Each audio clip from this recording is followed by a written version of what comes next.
Hello students! In this lesson, I'm going to be sharing with you a brief overview of literary and critical theory. We're going to discuss the historical context from which it started to emerge, and then at how it developed through the 20th century, finishing with a few contemporary trends.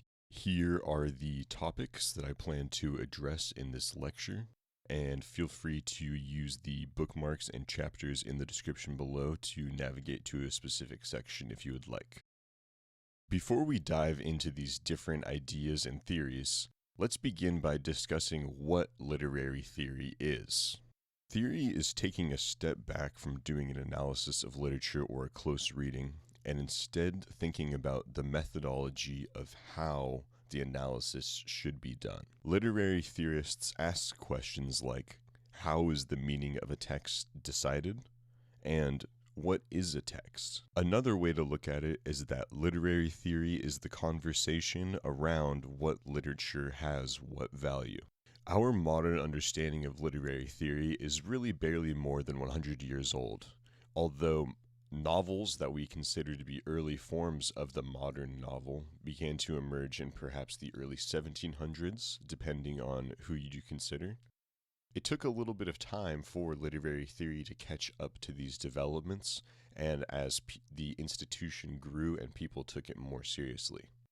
Prior to this time, at universities, people would not study literature. Instead, they would study philology, which would be the study of Greek and Roman languages.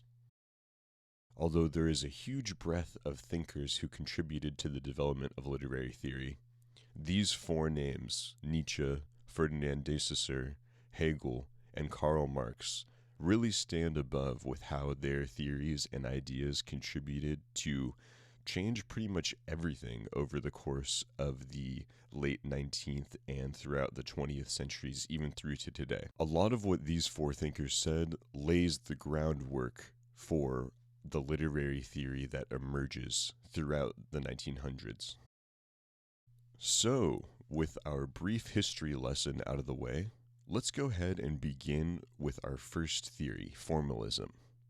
Formalism is an idea that we should judge a piece of art by focusing on the art itself, and should be committed to cutting out pretty much every other aspect. The main thesis of formalism is that the meaning of the text is contained within the text.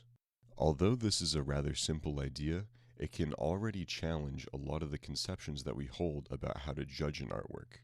It feels natural to bring the biography of the author or creator into it. But formalism tells us that good art objects are complete and hold their meaning within themselves. Today, we typically reflect on formalism as a more elitist theory.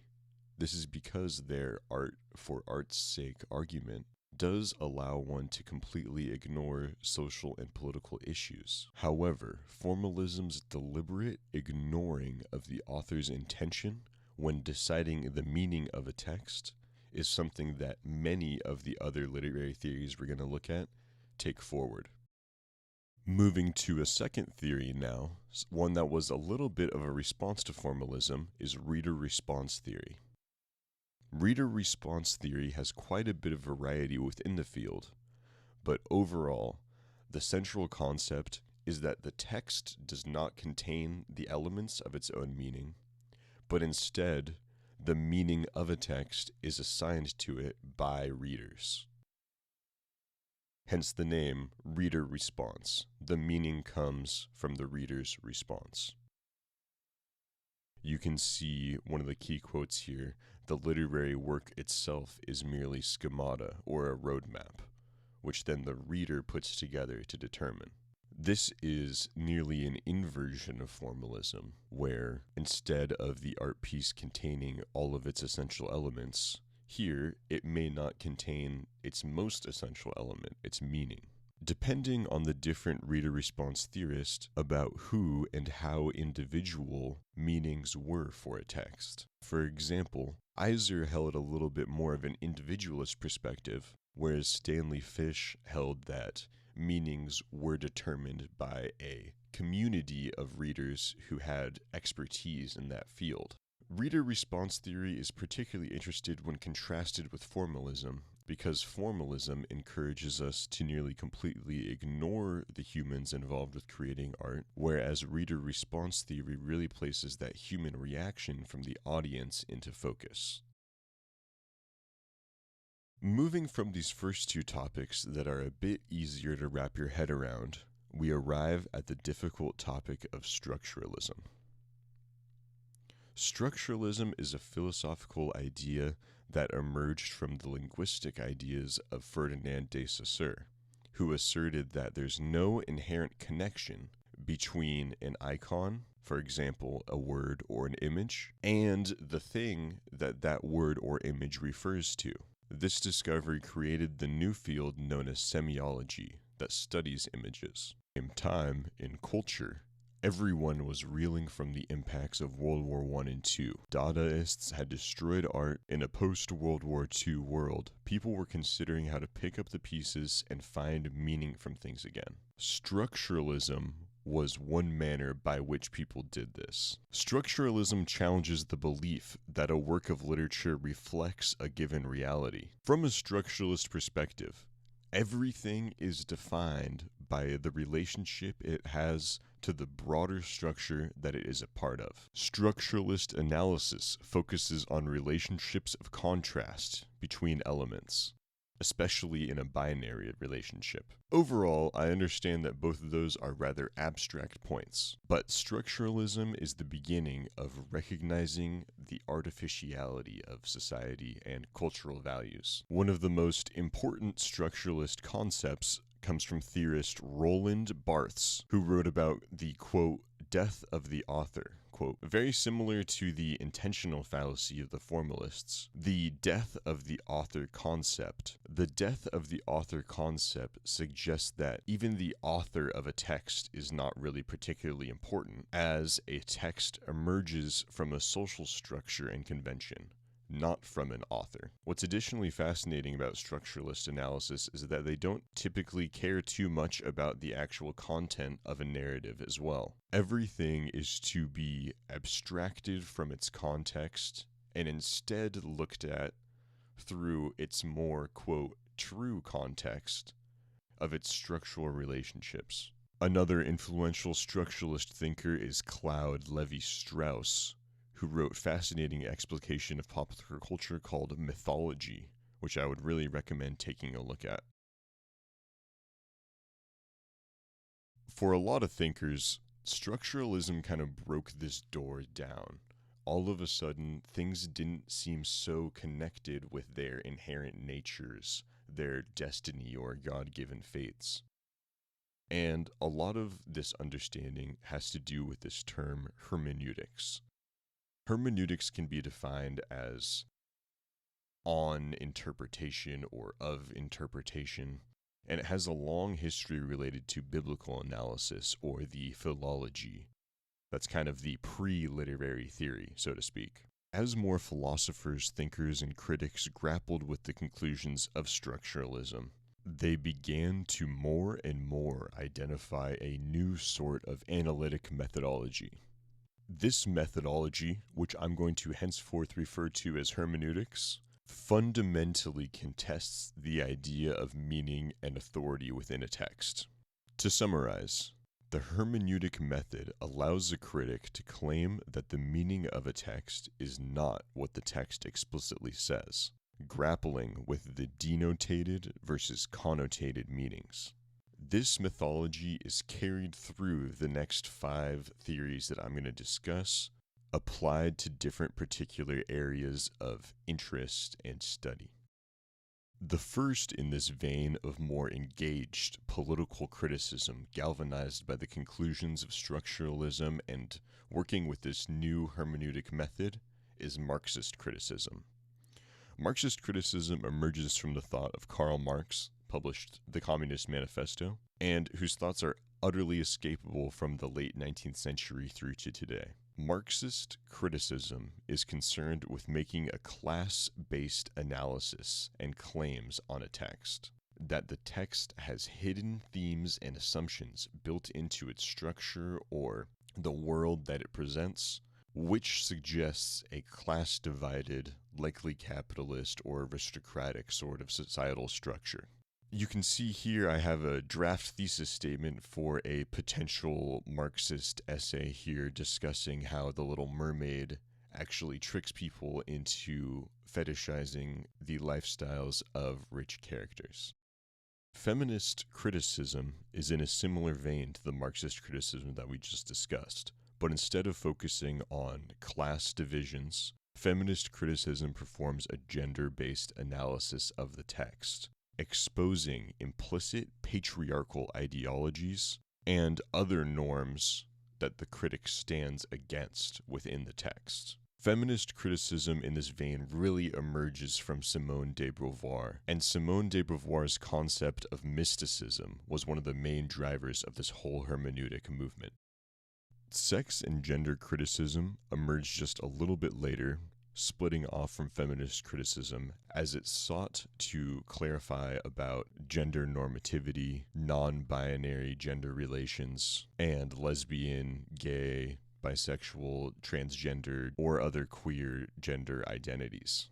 In contrast to a feminist critique, a sex and gender critique may focus more on the formation of identity and how an identity is socially constructed. But again, the contrasting connotated and denotated meanings of a text and the assumptions that a text carries forward are the primary targets to be interrogated. Race theory, or critical race theory, is a racial or ethnic critique in this similar vein. A race-based analysis of a text identifies the racial power structures, looking at how minority characters are treated, and identifying the methods by which their oppression is continued or relieved, particularly through this interrogation of assumptions. Critical race theory may also more specifically refer to the treatment of Black Americans throughout American history, especially discussing how the deliberate silencing of their voices leaves this total blank across American history, which has really allowed our Western supremacy mindset to flourish over the last 200 years. Critical race theory seeks to pull apart those ideas and give especially Black people their due credit. Postcolonial theory analyzes the literature of areas that were colonized, in addition to all of the diasporic literature of those colonized people. Postcolonial theory looks to identify colonial ideas that are carried through texts and quell or remove them or otherwise pick them apart to understand their impact on identity of individuals or identity of nationhood, and about how certain assumptions were created and passed down. The groundbreaking work for postcolonial theory is going to be Edward Said's text Orientalism, which focused especially on the idea of the Far East or the Orient in the mind of the West. Moving on for now from these ideas that are generally within this hermeneutic methodology that I described, we're going to jump now to psychoanalytic thought. Psychoanalysis started gaining popularity through the end of World War I, when Freud's method of, quote, talk therapy became more popular. Freud himself became hugely popular throughout artistic communities based on his text on the understanding of dreams, that both artists, doctors, philosophers were all trying to understand and wrap their heads around. When applying a psychoanalytic lens to a text, we're going to be looking at the interiority of the characters themselves, discussing their drives and motivations. And additionally, we're going to be looking at the entire text itself as the sort of subconscious fruit of the author. Psychoanalytic analyses or critiques are going to ask questions about the interiority and motivations of the characters, but additionally, they can look at the biographical elements of the author as well. Formalism, reader response theory, structuralism, Marxist critique, feminist critique, gender, race, postcolonial, and psychoanalytic critiques. These are all trends simultaneously competing with academia, social theory, and philosophy from the 1920s through the late 60s and even into the 1980s. However, in approximately the 1980s is when we enter into a new time period for literary theory. This is because the ideas of structuralism have been teased out to their end, and even the original authors of the idea began to find more and more problems with it. So, of course, people create new systems in an attempt to address the issues that structuralism raised. And that is exactly what people are referring to when they use the term poststructuralism. One of the post-structural ideas that we're going to discuss today is Jacques Derrida's deconstructionism. Deconstructionism is an attempt to explore the artificiality behind meaning, taking the conclusions of Ferdinand de Saussure and structuralism and stretching them even further, looking to all meaning as a network in which one thing can only be understood by its context to other things. Derrida pursues this line of thinking all the way to its logical conclusion, which is that nothing means anything standing alone, therefore nothing really means anything. And this deconstructionist thought was a wildfire through the 1980s, an extremely popular idea. However, after not too many years, it was easy for critics of the theory to point to there being no conclusion, since, of course, after something is deconstructed, there is no meaning left in it, which is the whole point. So while it was a very interesting idea, it didn't really leave anyone a place to build up from. With the tentative definition of post-structuralism being these group of ideas that emerged after the errors of structuralism were brought into light, let's now briefly define postmodernism, as it's even more loosely defined. Postmodernism is an intellectual stance that can be shared by thinkers who really come to different ideas and different conclusions. Postmodernist thinkers do share at least these 2 or 3 general ideas. Firstly, a skepticism towards grand narratives, particularly a rejection of Enlightenment narratives, like humans can become better through progress and become closer to truth. Secondly, postmodernists reject certainty and the stability of meaning in favor of something a little bit more relativistic and evolving. And thirdly, postmodernists must remain sensitive to the impact of ideology on the formation of ideas and structures through society or institutions or other sort of groups. Just like post-structuralism, this postmodern thought is emerging in approximately the 80s, and it really refers to people rejecting the conclusions of modern thinkers, hence being post-modern. One of the most important postmodern thinkers is Michel Foucault. Michel Foucault, through his series, The Archaeology of X and Y, examined social institutions throughout history, such as human sexuality or execution methods for prisoners. His goal in doing this was to show the relationship between power, knowledge, and social structures, as well as the social institutions which kind of govern those structures. For Foucault and other thinkers in this Frankfurt school that he's sometimes associated with, view everything as a power struggle in which people are exercising their power by manufacturing knowledge or cultural bits that other people are consuming and propagate. Foucault's goal is to have everyone become more politically aware and understanding about how our society truly functions.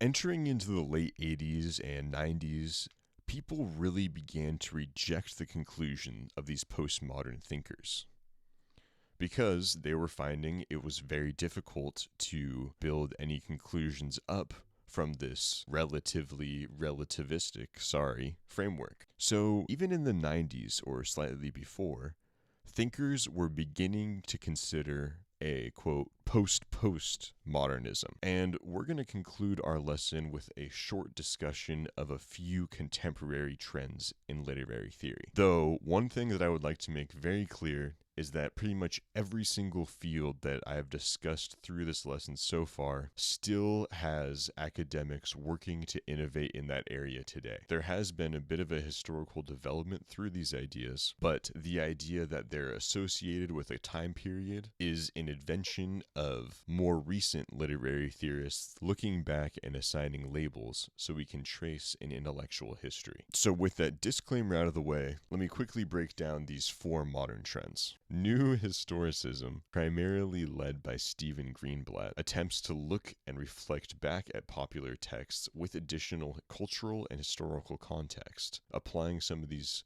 postmodern and Foucault ideas to stay away from making grand claims and instead really narrow down on specifics. Overall, it's kind of a strange idea. Moving from there, we have more scientific approaches, or the far reading of Franco Moretti. Franco Moretti looked to scientize literary study. Instead of looking at a single text and doing a close reading, he did what could be called a far reading, collapsing the text into a data set to analyze. I think that this is a really interesting idea because the humanities overall definitely has a pressure to be more focused on hard or scientific conclusions, and Franco Moretti is someone really doing that. Post-critique, primarily innovated by Rita Felski, is very much a postmodernist idea, in which Felski is battling against the impact of irony. As opposed to the, quote, far reading of Moretti, Rita Felski asks to return to a close reading and instead have a little bit more sincerity about what each individual notices. And I'm going to conclude with talking about object-oriented ontology. This is an idea that's pretty similar to the actor network theory of Bruno Latour, in that it seeks to decentralize the importance of human experience and look to aesthetics to account for the relationships between all objects. So, with all that said, this has been a very brief introduction to several ideas across literary and critical theory. Please feel free to reach out to me with any questions, and I'll try to direct your research or reading. Thank you for listening.